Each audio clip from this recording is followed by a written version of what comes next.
No lo mires así, vive el día a día y el Señor te va a sorprender y te va a proveer el alimento, la comida, lo que sea necesario para el día a día. Y también leía en ese libro algo que me llamó mucho la atención. Yo no digo que tengamos que volver a eso, pero dicen que en los tiempos de la Biblia la gente comía 2 veces al día. Y yo digo, qué curioso, ¿no? Yo creo que todos comemos de más. Es decir, si nosotros ahora mismo nos quedáramos 15 días sin comer, seguro que nadie se moría. Hombre, fatiga tendríamos todo, a ver si me entiende. Pero seguro que con todos los michelines y con toda la grasa y con todo lo que llevamos dentro, pues en la Biblia se comía 2 veces al día y estaban contentos.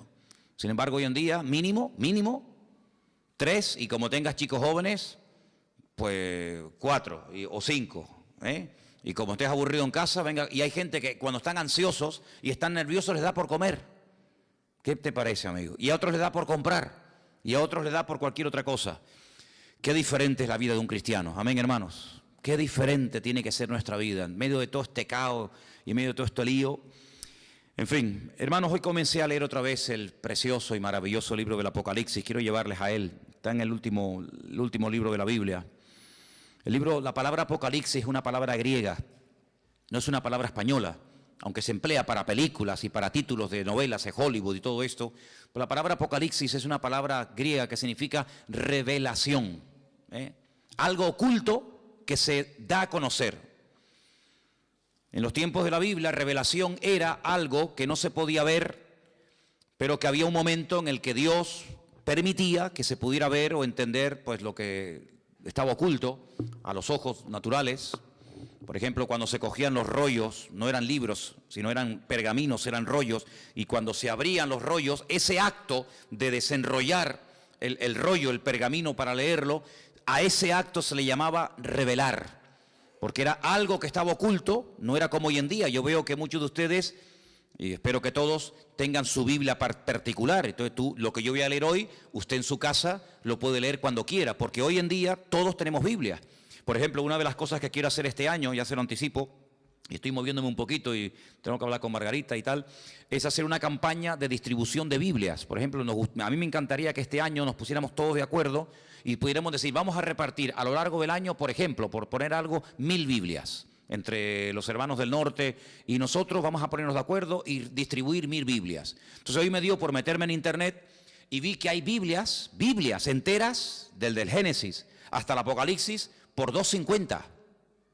Y tú dices, pero ¿cómo puede ser tan barato una Biblia? Vamos a ver, no es una Biblia de cuero, una Biblia de estas preciosas, sino es una Biblia normal, sencillita, pero tiene lo mismo que una Biblia de esas grandotas. $2.50.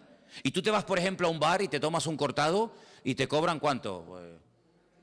A veces, en algunos sitios me han cobrado ahí €1, que yo digo, madre mía, €1 un cortado y una cosita así. Pues una Biblia que te cambia la vida, una Biblia que es la palabra de Dios. El apóstol Juan dijo, yo no he escrito, él dice en su evangelio, yo no he escrito todo lo que le vi hacer al Señor. Y todo lo que él dijo, yo no lo escribí, porque si me hubiera puesto a escribir una por una todo lo que hizo y todo lo que dijo, en el mundo no cabrían los libros, porque hizo tantas cosas el Señor. Dice, pero estas palabras que yo les he escrito, las he escrito para que creyendo en ellas tengáis vida eterna. Entonces yo digo, un libro que te da vida eterna, un libro que te aclara dudas, un libro que te responde a preguntas, un libro que trae bendición a la familia, que trae bendición a tu vida, por $2.50, 2 cortados, como quien dice.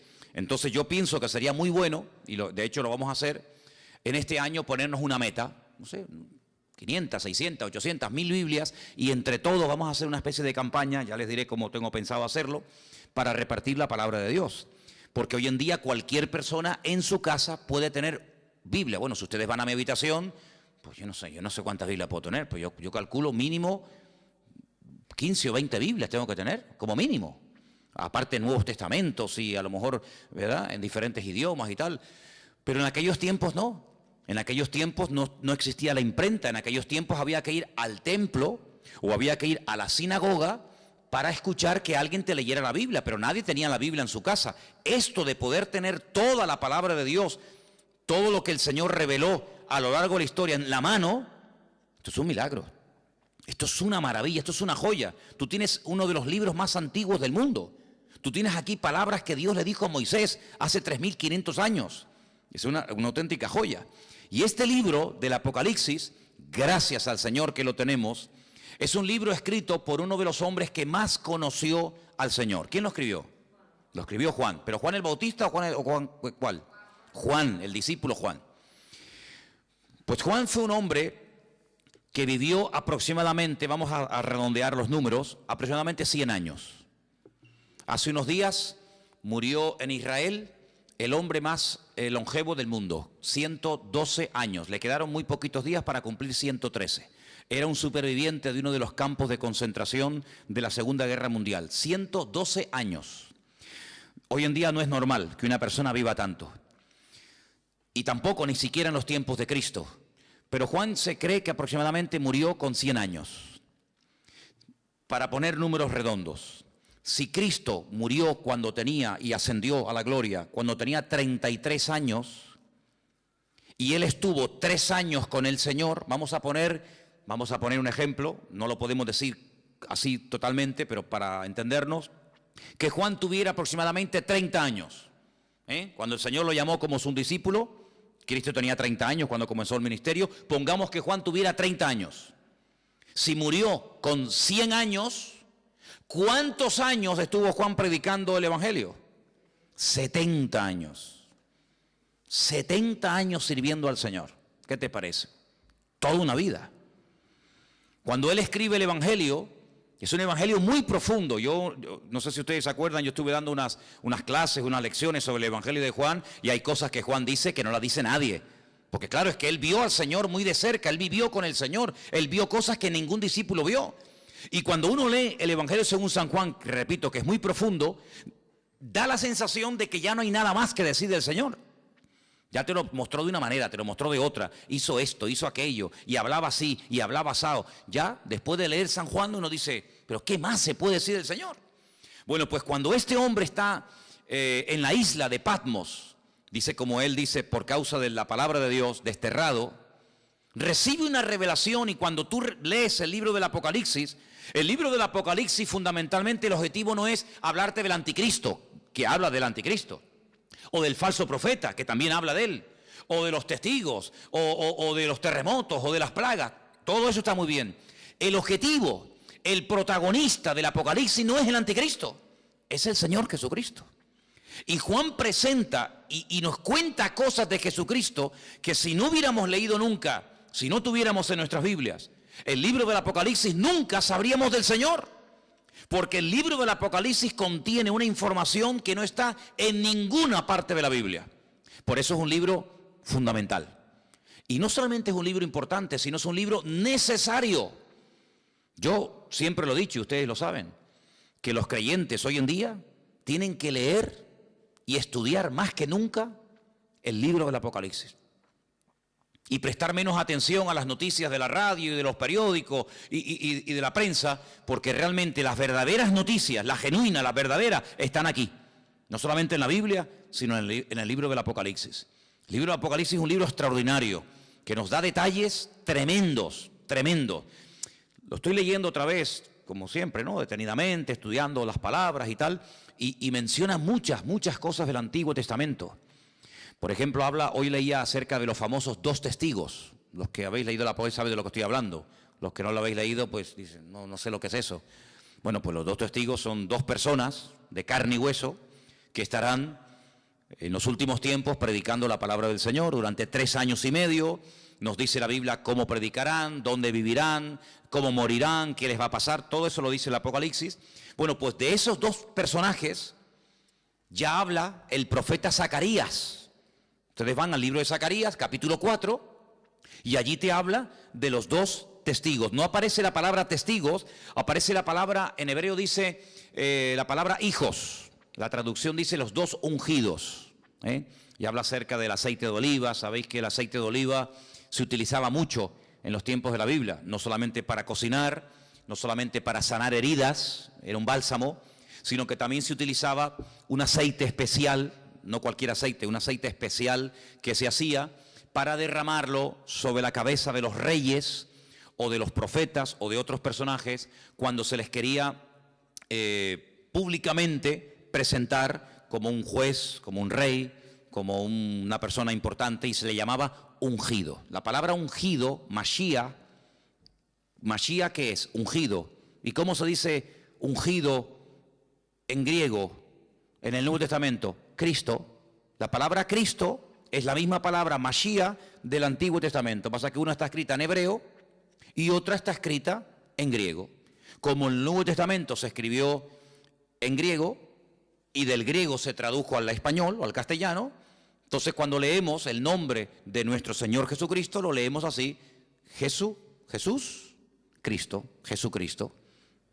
Pero Cristo no es un nombre, Cristo es un título. Es como decir, fulanito de tal, presidente del gobierno; fulanito de tal, presidente del Fútbol Club Barcelona; fulanito de tal, presidente del Cabildo. Cristo no es un nombre, es un título de una función a desarrollar. Por ejemplo, en este momento, a Benjamín Netanyahu, que es el presidente de Israel, se le llama el ungido, se le llama el Mesías. Y tú dices, ¿ah, sí? Sí, claro, porque es un hombre que ha sido capacitado para ser presidente de un país. Entonces, la palabra Mesías, la palabra Cristo, la palabra ungido, nos habla acerca de un cargo, no de un nombre. Jesús se llamaba Yeshua, porque él no era griego, él era judío, y él se llamaba Yeshua. ¿Cómo se dice Yeshua en griego? Jesús. Entonces, son las mismas palabras, pero cambiando, digamos, el nombre, la pronunciación. Juan recibe una revelación de él, dice en el capítulo 1, la revelación de Jesucristo. No es la revelación del falso profeta o del anticristo, no. Es la revelación de Jesucristo. Si quieres conocer mucho de Cristo, tienes que leer los evangelios, Mateo, Marcos, Lucas y Juan, pero también el Apocalipsis. Y dice, esta revelación de Jesucristo, Dios se la dio para manifestar a sus siervos las cosas que deben de suceder pronto. Y la declaró enviándola por medio de su ángel a su siervo Juan. Juan, cuando escribió este libro, dice que lo que él estaba escribiendo iba a suceder pronto. ¿Y cuándo escribió Juan este libro? En el siglo I. Y en el siglo I, cuando él está escribiendo, dice, lo que yo estoy escribiendo ahora, prepárense que esto se va a producir pronto. Pues si eso lo dijo en el siglo I, ahora en el siglo XXI, estamos más cerca que nunca de los acontecimientos finales, ¿sí o no? Es interesante, ¿verdad? Dice que ha dado testimonio de la palabra de Dios y del testimonio de Jesucristo y de todas las cosas que ha visto. Y ahora fíjate, es uno de los pocos libros, o prácticamente el único libro de la Biblia, que contiene una bienaventuranza para el que lo lee. La Biblia no dice, bienaventurado el que lee el libro del Génesis, que es una bendición leer el Génesis, ¿verdad? O bienaventurado el que lee el libro de Romanos. No, pero el Apocalipsis sí. Dice, bienaventurado el que lee. Los que oyen las palabras de esta profecía y guardan las cosas que en ellas están escritas, porque el tiempo está cerca. Es decir, que por leer el libro usted ya es bienaventurado. Por escuchar, por oír las palabras de este libro, usted ya es bienaventurado. Y si encima de leerlo, y si encima de oírlo, además usted lo cumple y lo guarda, triplemente bienaventurado. ¿Qué significa la palabra bienaventurado? Viene de una palabra hebrea que significa, es ashrei, que significa rico. La palabra rico está entroncada con la palabra bienaventurado. Un bienaventurado, espiritualmente hablando, según el concepto bíblico, es una persona rica, espiritualmente hablando. La riqueza bíblica espiritual no tiene nada que ver con la riqueza material, ¿vale? Hay personas en la Biblia que no eran ricos materialmente hablando, pero espiritualmente hablando eran multimillonarios. Y hay personas tremendamente ricas en la Biblia que la Biblia dice que eran unos necios. Así que la riqueza material muchas veces no tiene nada que ver con la riqueza espiritual.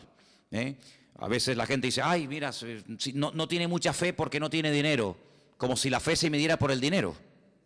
Cuando yo siempre he dicho que es más difícil, mucho más difícil, vivir con poco que vivir con demasiado. ¿Sí o no? Si yo le doy a usted todos los meses 10.000 euros, que no los tengo, a ver si me entiende, pero si yo le diera a usted o le dieran a usted 10.000 euros, ¿sería muy difícil la vida para ti? Uy, ¿ahora qué compro? ¿Compro el jabón más barato o el más caro? ¿Compro el champú que está muy rico o compro el más baratito? No habría problema, porque cualquier persona, pienso que en un día, dos, media hora, se adaptaría a vivir con 10.000 euros por mes. ¿Sí o no? Sin ningún problema. Pero si a usted le dan todos los meses 200 euros, entonces sí hay que hacer numeritos, Yo creo que a la ministra, a la persona que nombre ministro de Economía, tendrían que nombrar en este país a un ama de casa. No a un político de estos que le van a dar 10.000 euros por mes. Eso lo hace cualquiera, no. Tendrían que nombrar a una ama de casa, una mujer que tiene un sueldo pequeñito, que saca a los hijos adelante. Yo nombraría de ministra de Finanzas o de, ¿cómo se llama?, de Economía en este país, a una ama de casa, porque esas sí que saben administrar el dinero. Esas sí que saben que el marido le da tanto dinero y le llega. Esos son. Aquí hay un montón de ministras de Economía y pasa que no las reconocen, ¿no? Bueno, pues Juan está allí en la isla de Patmos y uno dice, bueno, ¿y qué hacía allí Juan? Si Juan vivía en Éfeso. Ustedes saben que cuando el Señor Jesucristo estaba en la cruz, le dijo a Juan que se encargara de su madre, porque Cristo iba a morir, y entonces María, según la tradición cuenta, pues resulta de que se fue a vivir con Éfeso y allí estuvo con el apóstol Juan. Pero Juan fue el único discípulo que murió de muerte natural, porque Cristo tenía 12 discípulos, uno se ahorcó, ¿sabéis, no? ¿Quién fue? Judas se ahorcó, se quitó la vida. Los otros murieron como mártires, unos crucificados, unos quemados, etcétera. Pero Juan, fue el único que murió de muerte natural. Y no es porque no quisieran matarlo, sino porque todo lo que hacían para matarlo no salía bien. Entonces los romanos decidieron ya tirarlo en la isla de Patmos, que la isla de Patmos es como la isla de Lobos, una isla de piedra, sin agua, sin nada. Allí lo botaron como un perro para que se muera de hambre. Dice que había unas canteras que mandaban a los presos a trabajos forzados y al que mandaban a Patmos de allí no volvía. Es como el que mandaban, yo que sé, antiguamente a las Guayanas, los franceses y toda aquella cosa, ¿no? Sin embargo, fue allí donde el Señor se le presentó y donde el Señor le dio un mensaje para todas las congregaciones de Asia Menor. Asia Menor, ¿qué es en la Biblia? Cuando se dice de Asia Menor era Turquía, hermano, ese país que está medio en Asia, medio en Europa. Un país que tiene más de 90 y pico millones de habitantes, un país musulmán. Allí en Turquía era donde estaban las famosas 7 iglesias del Apocalipsis, Éfeso, Esmirna, Pérgamo, Tiatira, la Odisea, Sardis. Entonces vamos a leer en el versículo 4, porque dice, Juan, a las 7 iglesias que están en Asia, gracia y paz a vosotros, del que es, del que era y del que ha de venir, y de los 7 espíritus que están delante de su trono, y de Jesucristo, testigo fiel, primogénito de los muertos, el soberano de los reyes de la tierra, al que nos amó y nos lavó de nuestros pecados con su sangre, y nos hizo reyes y sacerdotes para Dios su Padre. A Él sea la gloria e imperio por los siglos de los siglos. Amén. He aquí que viene con las nubes. ¿Quién? El Señor. Viene otra vez, Pero algunos dirán, pero no vino ya. Sí, ya vino, pero vino a morir. Vino como cordero sufriente. Vino para derramar su sangre por los pecadores. Pero ahora viene otra vez, pero no en relación con el pecado. Viene como rey triunfante, viene a establecer su reino sobre la tierra. Y dice que en esta ocasión todo ojo le verá. Oye, esto es tremendo, ¿eh? ¿Qué significa todo ojo le verá? Que todo ojo le verá. Que todo el mundo le va a ver cuando venga. En la primera venida no todo el mundo lo vio. Muchos no se enteraron. Por ejemplo, los judíos que vivían en Roma, cuando nació el Señor Jesucristo en Israel, no sabían que había nacido el Mesías. ¿Cómo se enteraron? Por los predicadores, por los misioneros, por los apóstoles, por los discípulos que iban a una sinagoga en Roma, en Corinto, en Éfeso, en donde fuera, y decían, venimos a decirles que nuestro Mesías, del cual habló Isaías, Jeremías, Daniel, etcétera, etcétera, ha nacido. No me digas. Sí, ha nacido. Claro, no había radio, no había internet, no había televisión, no había nada. ¿Cómo se enteraba la gente? A través de los predicadores. Ahora se dan cuenta ustedes lo importante que era predicar. Por eso dice Pablo, ¿y cómo van a creer si no hay nadie quien les predique? No había Biblias, no había emisoras cristianas, no había radio, no había nada. Entonces, qué importante era que los hombres fueran por todas las naciones diciendo que ha venido, que ha nacido, y no me diga, y mira, y sanó a los enfermos, y resucitó a los muertos, y murió en la cruz, y resucitó al tercer día. Y claro, para ellos era una gloria. Pero en esta ocasión no va a haber esa ignorancia, sino que en esta ocasión dice la Biblia, categóricamente, todo ojo le verá. Todo el mundo, cuando el Señor venga por segunda vez, todo el mundo se va a enterar. Nadie va a decir en Tacoronte, ¿quién vino? ¿Quién? Ah, pues yo no. Todo el mundo lo va a saber. Todas las islas, todos los continentes, todas las ciudades, todas las televisiones del mundo, todas las radios, todos los periódicos, todo el mundo, los 7.000 millones de habitantes que hay en el planeta Tierra en este momento, todo el mundo sabrá que el Señor Jesucristo vino. Pero no solamente los que estén presentes en ese momento, sino dice, y los que le traspasaron. ¿Cómo que los que le traspasaron? Sí, sí. Los que le traspasaron ya están muertos. ¿Sí o no?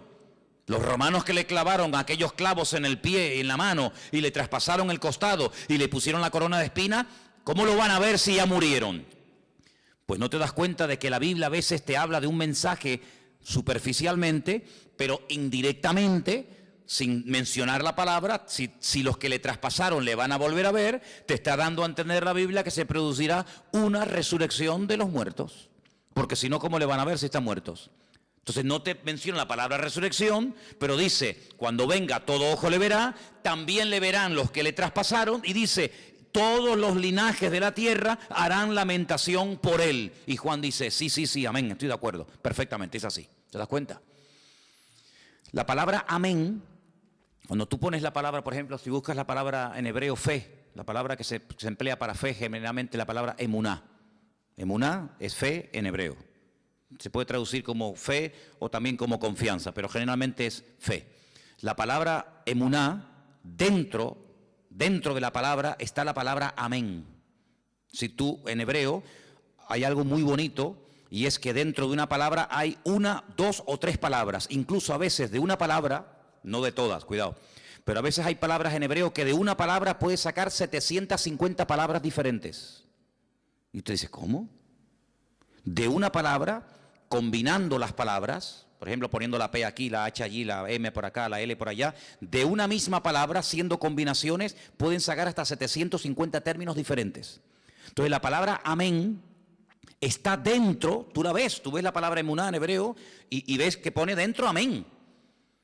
Porque cuando decimos amén, cuando nosotros los creyentes decimos amén, que es un acróstico, pues estamos diciendo que tengo fe en afirmar lo que esa persona está diciendo. Cuando yo digo, hermano, el Señor Jesucristo vendrá, amén. Cuando usted dice amén, está diciendo de una forma resumida, tengo fe en lo que tú estás diciendo y lo firmo. Tengo fe de que el Señor volverá otra vez. Pero para no decir, tengo fe en que el Señor volverá otra vez, usted dice simplemente, amén. Y diciendo amén, usted afirma como que usted está de acuerdo con la afirmación que se acaba de decir. Por eso digo muchas veces, no diga amén a todo lo que se oye. Porque cuando usted dice amén a todo, quiere decir que está de acuerdo con todo lo que se está diciendo. Así que piénselo bien. Así que el Señor dice, yo soy el alfa y la omega. Yo me imagino que todos lo sabrán, pero cuando leía esta mañana el Apocalipsis en la versión hebrea, no dice evidentemente el alfa y el omega, porque el alfa y la omega es la primera y la última letra del alfabeto griego, ¿vale? En nuestro idioma sería la A y la Z. Yo soy la A y la Z. En hebreo yo soy la Aleph y yo soy la Tav, ¿vale? El principio y el fin, dice el Señor, el que es, el que era y el que ha de venir, el Todopoderoso, ¿vale? El Todopoderoso, el eterno Dios. El nombre de Dios lo hemos explicado 1.000.000 de veces. El nombre de Dios es un nombre que no tiene vocales. Es un nombre que solamente tiene consonantes. Son Yod, Hei, Bat, Hei. A menos que usted le ponga vocales a esas letras, no se pueden pronunciar, porque ¿cómo vamos a pronunciar una palabra si no tiene vocales?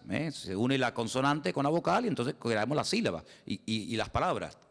Entonces el nombre de Dios es un nombre aparentemente impronunciable porque cuando se escribió originalmente no tenía vocales. Pero si usted ve cómo se escribe el verbo ser y el nombre propio de Dios, que son esas famosas 4 letras que se llama el famoso tetragramatón, dentro del nombre de Dios usted puede ver que está escrito el verbo ser. ¿Por qué?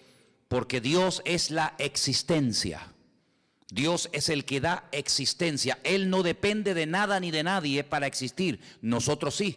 Si nuestros padres no se hubieran conocido y de esa relación no hubiéramos nacido nosotros, ¿de dónde hubiéramos salido? De ninguna parte. Luego nosotros somos los hijos de nuestros padres y los padres eran los hijos de nuestros abuelos y así sucesivamente. Pero si llegamos a Dios, y la pregunta que yo me hacía antes de aceptar al Señor, que ya lógicamente la tengo clarísima, pero en aquel tiempo me torturaba, era una tortura terrible, ¿de dónde salió Dios? ¿Quién lo creó? ¿Quién lo hizo? Porque en nuestra mente humana todo sale de algo. Este púlpito no apareció aquí, pum, y apareció, sino que este púlpito alguien lo tuvo que hacer. Luego cada vez que vemos algo, nos habla de que hay un diseño y alguien que lo ha hecho, ¿sí o no? Todo lo que vemos, dice, bueno, este púlpito lo hizo alguien y le dio esta altura y le dio estas medidas. El púlpito no decidió ser de esta forma, podía ser semicircular, podía ser más alargado, más ancho, más alto. Hubo alguien que dijo, no, lo voy a hacer así. Bueno, pues ese alguien lo formó y ese alguien lo diseñó. Y todo lo que vemos a nuestro alrededor, la silla en la que usted está sentado, alguien la diseñó, alguien la hizo. Todo lo que vemos a nuestro alrededor, pero cuando hablamos de conceptos diferentes a los conceptos, digamos, naturales, y uno llega nada más y nada menos que hablar del Creador, la pregunta ¿quién hizo a Dios? No es una pregunta sabia, no es una pregunta coherente. ¿Por qué? Porque a Dios no lo ha hecho, a Dios no lo ha creado nadie, porque si lo hubiera creado o lo hubiera parido o lo hubiera hecho alguien, la pregunta es, ¿y a ese alguien quién lo hizo? Y volvemos para atrás y hay un momento que se para y decimos, pero bueno, es que Dios es eterno y ahí ya nos perdemos. ¿Por qué? Porque en nuestro concepto limitado y finito, la eternidad es algo que se nos escapa de la mente. Porque vemos que la vida se pasa volando, porque vemos que todo se mide siempre por minutos, por segundos, por días, por años, por siglos, por milenios, por décadas, y todo lo medimos, ¿verdad? Uy, qué grande está el niño, uy, qué pequeñito, acaba de nacer. ¿De cuánto tiempo estás embarazada? De 8 meses, pues le falta 1, ¿verdad? Y todo siempre lo queremos clasificar y todo lo queremos medir, pero esas medidas con Dios no sirven, porque Dios no salió de ninguna parte, sino que todo salió de Él, porque todo fue creado por Él y para Él. Y cuando nada existía, Él ya existía, porque Él es la existencia en sí mismo. Y dice la Biblia que todo subsiste, si todo se mantiene en su debido orden y nada se va de sitio y todo funciona como tiene que funcionar, porque hay un diseñador y porque hay un creador que diariamente da la orden de que el sol salga por el este y se oculte por el oeste. Pero bueno, eso era antes. No, eso era antes, eso era hoy y eso será siempre. El sol sí me sale por el este y se oculta por el oeste. Pero esa ley, ¿quién la dio? ¿Quién decidió que el sol saliera siempre por el mismo lado y se ocultara por el mismo lado? El creador del sol. El creador del sol. ¿Y quién es el que hace que la Tierra siempre gire en la misma dirección? Y que no diga un día, oye, voy a girar ahora en otra dirección. Todos los planetas giran en las direcciones de las agujas del reloj -1. Todos los planetas giran así. Pero hay uno que Dios dice, no, tú al revés, y gira al revés. ¿Quién decide eso? ¿Quién hace que hay unas flores que sean rojas, otras amarillas? ¿Quién hace todo eso? El que las diseñó, el que las creó. No es así por casualidad, sino que hay un diseñador y hay un creador, y ese Dios es la existencia misma, y por eso en su nombre propio, pues lleva la existencia, el verbo ser. Ahora ese nombre, cuando leemos, por ejemplo, algunas Biblias sale la palabra Jehová. En otras Biblias sale la palabra Adonai, o Señor. En otras Biblias aparece la palabra Yahvé, ¿no? Muy bien, todo eso está muy bien. Pero el verdadero nombre propio de Dios no tiene vocales, pero se le tuvo que poner vocales para poder pronunciarlo, ¿os dais cuenta? Y ahora, ese Dios creador, ese Dios diseñador, que es uno, Dios es uno, dice la Biblia, ese Dios amó tanto al mundo que dice que salió de él su Hijo unigénito, que al mismo tiempo su Hijo es el mismo. Y uno dice, pero ¿cómo puede haber? Porque si salió el Hijo del Padre, está el Hijo y está el Padre. Pero vamos a ver, ustedes no sois, ¿cuántos sois padres aquí? Muy bien, o madres. Bien. Pero usted es madre y usted es hija al mismo tiempo. ¿Sí o no? Lo que pasa es que a donde yo voy, por ejemplo, cuando voy a la casa de mi madre, allí soy hijo. Pero cuando estoy aquí, aquí soy padre. Y cuando estoy en mi casa soy marido. Y cuando estoy aquí soy pastor. Y tantas cosas al mismo tiempo, sí, no pasa nada. No tengo que dejar de ser hijo para ser padre. Puedo ser hijo y padre al mismo tiempo. Y abuelo y bisabuelo. Abuelo por el camino que llevamos. Pero bueno, se puede ser muchas cosas al mismo tiempo, ¿sí o no? Pues Dios no tiene ese problema. Dios no tiene ese problema. Entonces, su hijo viene al mundo en forma humana. Claro, tuvo que venir en forma humana. Y por eso necesitó, pues, un estuche, un instrumento humano, como fue su madre. Y entonces, cuando él viene a este mundo y hace su obra, hace su ministerio, se registra en los evangelios su ministerio, pero hay muchas cosas que el Señor todavía no ha hecho. Hay muchas cosas, muchos cambios, muchas maravillas que tienen que ocurrir en la creación, en la naturaleza, en la raza humana, que no están en los evangelios. ¿Y a quién y dónde le reveló el Señor lo que todavía a él le queda por hacer? A Juan, en la isla de Patmos, a través del libro del Apocalipsis. Y esa información no era una información codificada, No sé cuántos de ustedes se acuerdan que antes había el Canal Plus, estaba codificado. ¿Se acuerdan? Y si no tenías el descodificador, pues no veías la película o el partido de fútbol. Te hacía falta un aparato para descodificar una señal que tú en abierto no tenías. Bien, el libro del Apocalipsis no es un libro codificado, de tal manera que tú lo lees y dices, yo no entiendo nada. No, un momento. El libro del Apocalipsis es un libro que está muy claro, muy claro. El problema es que el lenguaje que Juan utiliza no es un lenguaje popular, no es un lenguaje que usamos cotidianamente, es un lenguaje alegórico, es un lenguaje de animales, de números y de colores, que si usted no está familiarizado con eso, usted no se va a enterar evidentemente de nada. Pero no porque el Apocalipsis sea el libro más difícil de la Biblia. No, el Apocalipsis no es el libro más difícil de la Biblia. Yo le puedo asegurar que hay otros libros de la Biblia que son más difíciles y más complicados que el Apocalipsis. Porque el Apocalipsis lo bueno que tiene que al ser el último, ¿me explico? Al ser el último en el canon, en la lista, toma elementos de otros libros que si usted los ha leído y los conoce, cuando llegues al Apocalipsis, ahora sé lo que es el dragón, ahora sé lo que es el caballo, ahora sé lo que es el león, ahora sé lo que es el oso. ¿Pero cómo lo sé? Porque he ido pasando por 65 libros que le preceden. Entonces, hermano, cuando usted hace todo el recorrido, claro, yo a nadie le aconsejo que se compre una Biblia por primera vez y se meta a leer el libro de Apocalipsis, porque puede tener pesadillas. Porque el pobrecito dice, madre mía, ¿y esto es la Biblia? Un dragón que sale corriendo detrás de una mujer, ¿verdad? Que echa fuego por la boca, el otro que 7 cuernos en la cabeza, dice, madre mía, ¿cómo está esta gente, no? ¿Verdad? Pero es que para poder entender el libro del Apocalipsis, primero hay algo que pocas veces se dice, pero es para mí fundamental. Y es que usted tiene que conocer al protagonista del libro del Apocalipsis. Y el protagonista del libro del Apocalipsis es nuestro Señor Jesucristo. Cuando usted lo conoce a Él, usted sabe, permítame la expresión, por dónde van los tiros. Eso es como cuando antiguamente, ya eso no existe. Pero cuando antiguamente los padres miraban a los hijos, ¿qué le estaba diciendo? Ibas de visita, ¿no? A una casa. Entonces tu padre se te quedaba mirando y te estaba diciendo, sin palabras, o te comportas, o te voy a dar un jaquimazo que te voy a poner la cabeza así para atrás. Con la mirada, era un mensaje telepático, ¿no? Te miraba así, y ya hasta agachabas la cabeza porque te estaba diciendo, te voy a dar una que te vas a enterar, sin palabras, porque ya lo conocía. Pero esa mirada se la daba a lo mejor a otro niño y el niño ni se enteraba.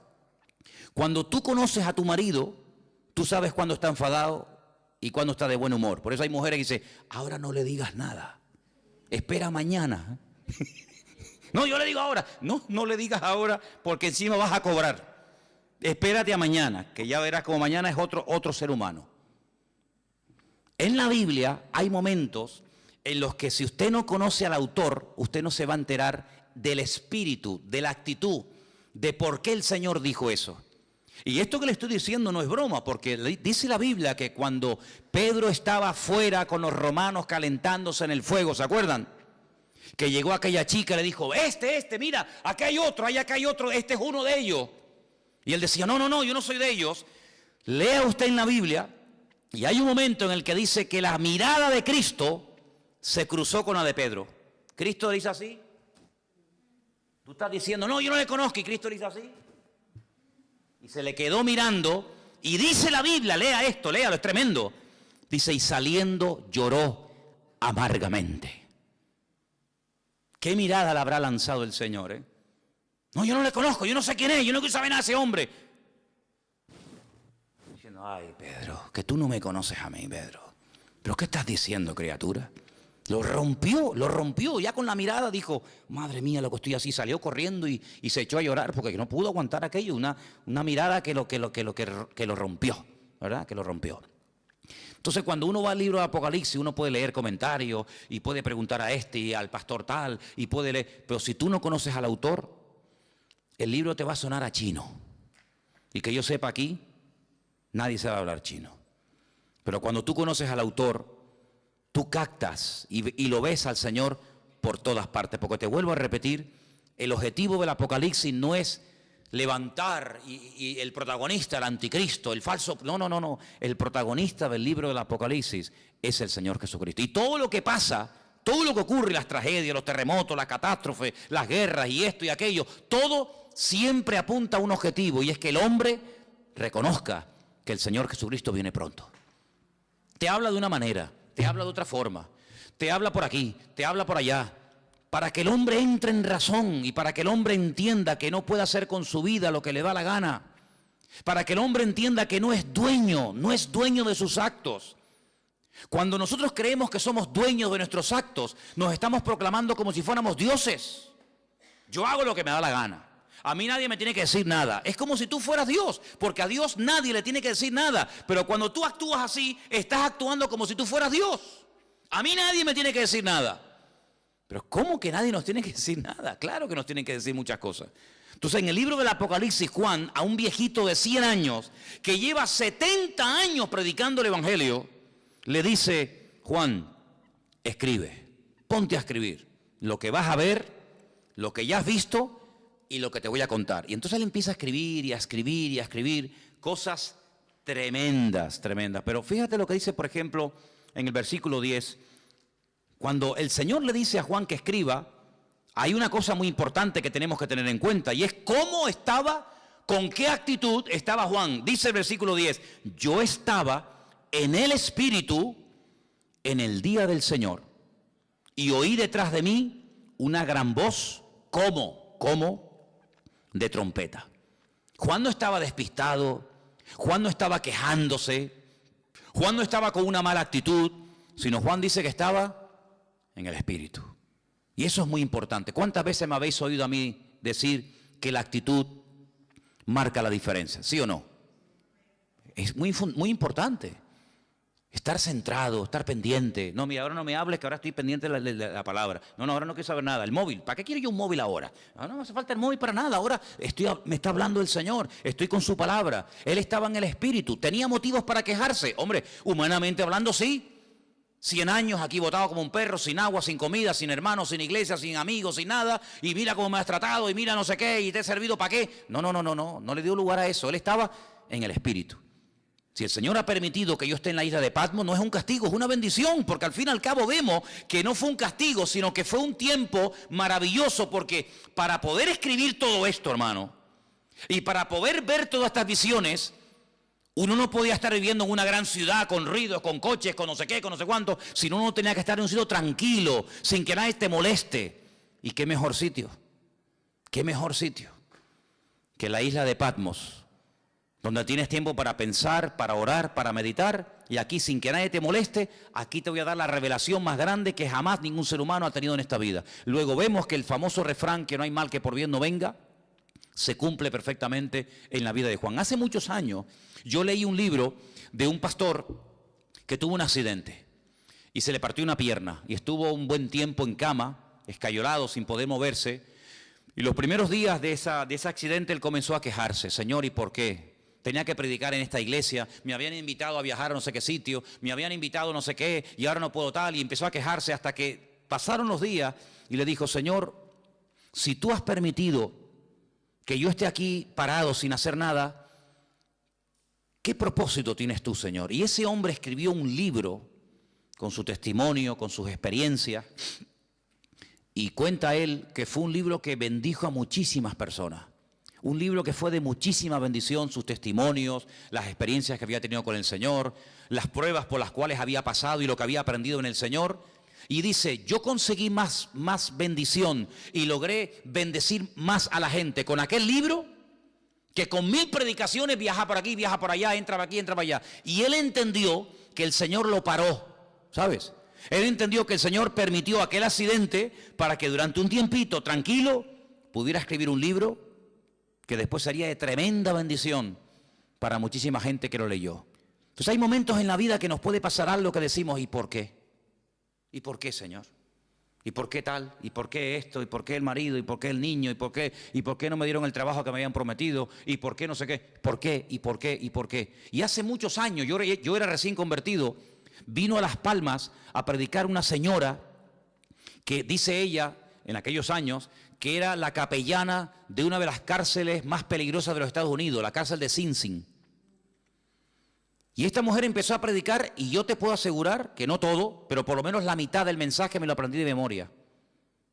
Y todavía lo tengo aquí. Y ella empezó diciendo, hay una pregunta que si nosotros nos la hacemos podemos volvernos locos. Y es una pregunta, y la pregunta es ¿por qué? Y sobre esa pregunta ella basó su mensaje. Y a mí se me quedó tan grabado aquello.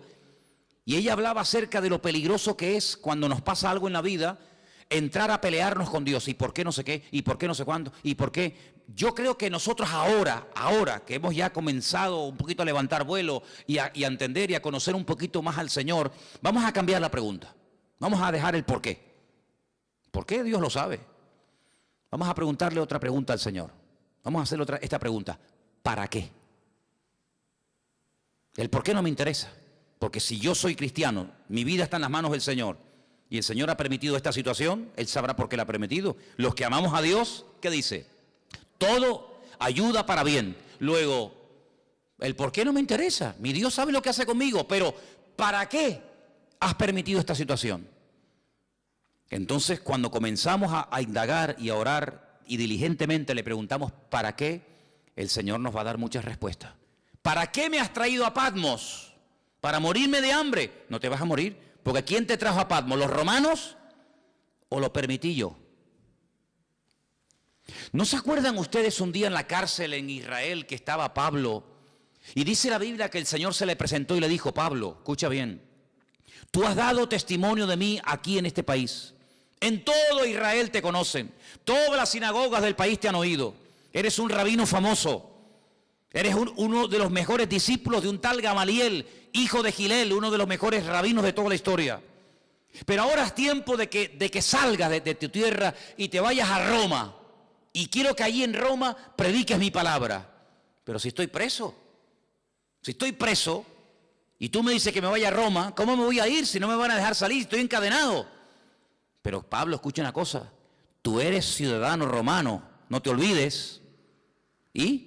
Mañana cuando te saquen y te hagan el juicio, cuando te vayan a interrogar, tú vas a decir que tú como ciudadano romano, tú tienes el derecho que no todo el mundo tiene de apelar al César. Es decir, yo quiero que me juzgue, que mi juez sea el mismísimo César. Tú lo puedes pedir porque tú eres ciudadano romano. Entonces cuando él sale de la cárcel por la mañana, lo van a interrogar. Un momentito, quiero decir algo. ¿Qué quiere decir usted? Yo apelo al César. Quiero que el César sea mi juez. Claro, este que es un juez inferior dice, pues entonces si usted ha apelado al César, no te preocupes que usted irá al César. Llévenselo. Lo montan en un barco, ¿quién? Los romanos, y lo llevan a Roma. No fue por el camino y porque me llevan a Roma, no, porque el Señor quiere llevarme a Roma, pero como yo no estoy libre ahora, que me puedo comprar el pasaje, ir a donde quiera, pero le doy la vuelta a la tortilla. Y en vez de utilizar mi libertad, uso mi, entre comillas, encarcelamiento, pero ahora ellos me van a pagar el pasaje. No me voy a pagar ni el pasaje. Me van a pagar ustedes el pasaje, me van a pagar ustedes la comida y me van a llevar al mismísimo César de Roma. Pero ¿quién va a ir a darle testimonio al César de Roma? ¿Quién? ¿Uno por la calle? No. O un preso o uno que pertenezca a la corte de Roma. Entonces, si no eres de la corte de Roma, pero eres un preso con ciudadanía romana, tienes derecho a que te juzgue el César de Roma. ¿No os dais cuenta que todo ayuda para bien? ¿Dónde nació Pablo? En Tarso. ¿Qué era Tarso? Una pequeña colonia romana. Y dice que las personas que estaban allí, a través de su padre, él obtuvo la ciudadanía romana. ¿Quién sabe si en algún momento Pablo, como judío fanático que era en aquel momento, habrá dicho, ¿y yo para qué quiero la ciudadanía romana? ¿Yo para qué quiero ser romano? Ahora no lo entiende. Estos asquerosos romanos, este imperialismo que ha venido aquí a dominar nuestra tierra. Sí, pero estos, el día de mañana van a ser el instrumento que Dios va a utilizar para llevarte nada más y nada menos que a Roma, al hombre más poderoso de la tierra. Y allí fue. Entonces no nos damos cuenta de que la vida es como un gran puzzle, como un gran rompecabezas, donde tú miras para atrás y dices, ahora entiendo aquello y esto y lo otro, y por qué se conoció este, y por qué pasó esto. Y entonces si tú te dejas llevar por el Señor, te vas a dar cuenta de que Juan lo llevaron los romanos, pero porque en el fondo el Señor quería que Juan estuviera en la isla de Patmos y allí tranquilito, sin que nadie te moleste, vas a recibir la revelación más grande que jamás has recibido en tu vida. Pero escucha bien esto, hermano, porque vamos terminando, para no alargar demasiado. Antes de darte revelación para otros y antes de darte mensaje para iglesias y para pastores y para otras personas, el primero que tiene que recibir el mensaje eres tú. Porque la tendencia de que siempre tenemos algo que decirle a fulano o a mengano, yo no digo que esté mal, pero el primero que se tiene que aplicar el mensaje es el que lo da. Luego, yo te voy a dar mensaje para la iglesia de Éfeso, mensaje para la iglesia de Tiatira, mensaje para la iglesia de la Odisea, etcétera, etcétera. Pero el primero que tiene que verme a mí eres tú. Porque si tú le dices a los demás qué hacer, pero tú no lo haces, entonces no estás viviendo el mensaje. Y eso es algo que tenemos que tener muy claro en la vida. Primeramente, aplicarnos la palabra. Primeramente, conocer nosotros al Señor para después tener autoridad para decirle a otras personas que conozcan al Señor. ¿Qué Señor quieres que conozcas si ni siquiera tú lo conoces? Tengan fe en el Señor, pero tú estás viviendo con fe. Por eso, hermano, las experiencias que pasamos en la vida nos están capacitando. ¿Para qué? Para que después cuando vayamos a otras personas que están pasando por el mismo o parecido problema que yo he pasado, podamos entenderlos. Por eso yo muchas veces digo, cuando alguien se hace la pregunta, ¿en qué forma tú me quieres utilizar? ¿Con qué tipo de gente tú me quieres utilizar? Analiza cómo ha sido tu vida. ¿Con qué tipo de gente tú te has movido generalmente? Por ejemplo, hay personas que se han movido toda la vida en el mundo del deporte. Pues ya está, más claro agua. Ese es el terreno en el que Dios a ti te va a utilizar en un nivel donde este y este y este jamás van a entrar. No le van a hacer ni caso. Pero tú que eres un deportista, te vas a mover en un nivel donde todo el mundo te conoce, tú sabes lo que es una lesión, tú sabes lo que es un campeonato, tú sabes lo que es el sacrificio, ese va a ser tu campo de misión. Hay otras personas que a lo mejor son médicos, no tienen nada que ver con el deporte, pero conocen a una serie de personas que se mueven en el mundo de la medicina. Ustedes saben que los médicos hablan de un lenguaje que le están diciendo a otro colega que te estás muriendo y tú ni te enteras porque se están hablando en clave. Ahí es donde Dios te va a utilizar. ¿Con qué tipo de gente? ¿Qué tipo de inclinación tú has tenido? ¿Qué tipo de experiencia, de prueba? ¿Qué tipo de dificultades tú has tenido? Por ahí van los tiros, por ahí donde el Señor te va a utilizar. Claro, Dios te puede abrir nuevos campos, claro, siempre lo hace, pero generalmente utiliza tu pasado para que después tú en el futuro puedas servir al Señor con efectividad. Porque Dios no te va a meter, a menos que te haga un milagro y una transformación, Dios no te va a meter en un terreno en el que tú no sabes moverte. Dios te va a poner en un terreno en el que tú sabes moverte. Por ejemplo, ¿quiénes son las mejores personas para ayudar a otros drogadictos a salir de la droga? Un mismo drogadicto. Ustedes saben, los chicos que vienen los domingos a la iglesia. Dino, si algún día oyen un testimonio de Dino, ese chico estuvo en la droga, pero es que ahora él puede ayudar a otros. ¿Y quién mejor que una persona que ha estado con depresiones toda la vida para ayudar a una persona deprimida? ¿Y qué mejor que una mujer separada para entender a otra mujer separada? ¿Y qué mejor que una mujer que ha sido violada o abusada para entender a otro que está pasando por eso? Hermano, no nos damos cuenta de que todo nuestro pasado es el terreno que Dios ha ido preparando para abrirnos puertas para servirle a Él en el futuro. Entonces, en este libro, el primero que tiene que tener las cosas claras es Juan. Y quiero terminar leyendo estas últimas palabras. Yo estaba en el Espíritu en el día del Señor, dice versículo 10. Oí detrás de mí una voz como de trompeta y me dijo: yo soy el Alfa y el Omega, el primero y el último. Escribe en un libro lo que ves, envíalo a las 7 iglesias que están en Asia. Y ahora las menciona: Éfeso, Esmirna, Pérgamo, Tiatira, Sardis, Filadelfia, la Odisea. Las 7 iglesias. En su momento hablaremos de ellas. ¿Por qué estas 7 y no otras? Todo tiene una razón de ser. Pero le dijo: escribe, escribe. Ahora cuando vayamos al retiro, no sé si ya lo habéis leído, yo creo que esa parte le toca a los jóvenes. Hay un momento en el que el Señor le dice a Moisés: escribe. ¿Lo habéis leído? No lo habéis leído. Dice: escribe esto, esta batalla, lo que ha pasado hoy aquí. Moisés, escríbelo. Escríbelo para que las generaciones futuras no se olviden de lo que pasó aquí en el desierto. Interesante. Ahora le dice el Señor: Juan, escribe. Escribe. ¿Por qué? Porque vas a ver tantas cosas y vas a tener tantas visiones y tantos sueños que después no te vas a acordar. Ustedes saben, hermanos, porque yo muchas veces le digo a la gente que es bueno venir a la iglesia a veces con papel y lápiz. Porque dicen las estadísticas, no las digo yo, los expertos, los que están todo el día haciendo este tipo de estadísticas y de estudios, dicen que cuando una persona escucha un mensaje político, religioso, de la índole que sea, después de un tiempo, se puede llegar a recordar con el tiempo un 10% de lo que se oyó perfectamente. Y el otro 90%, algunos oyen 25%, pero generalmente, si yo les pregunto a ustedes dentro de 15 días de lo que yo hablé la semana pasada, muchos de ustedes ya no se acuerdan. ¿Quién es el que más se acuerda? El que lo dijo. Yo me acuerdo de los mensajes que yo he dado porque yo utilizo no solamente el haberlo estudiado, sino el haberlo dado, entonces me lo sé. Pero el que lo oyó, solamente el 10%. Pero fíjate cómo se dispara la estadística. Si una persona está escuchando una lección de un maestro, de un pastor o de quien sea, y escribe, automáticamente pasa del 10 al 80%. Es decir, usted me está escuchando a mí ahora. Si yo le pregunto a usted dentro de 3 días, muchas de las cosas que dije, algunas se acordará, otras no. Pero si usted tomó alguna nota y encima cuando llegó a la casa la repasó, el 80% usted es capaz de acordarse, porque además lo tiene escrito, que si solamente lo hubiera oído. Entonces, Juan, tú vas a ver lo que yo te voy a decir de los 2 testigos. Nadie ha escrito de los 2 testigos, nadie sabe nada de esto. Yo te voy a hablar de los 144,000 sellados.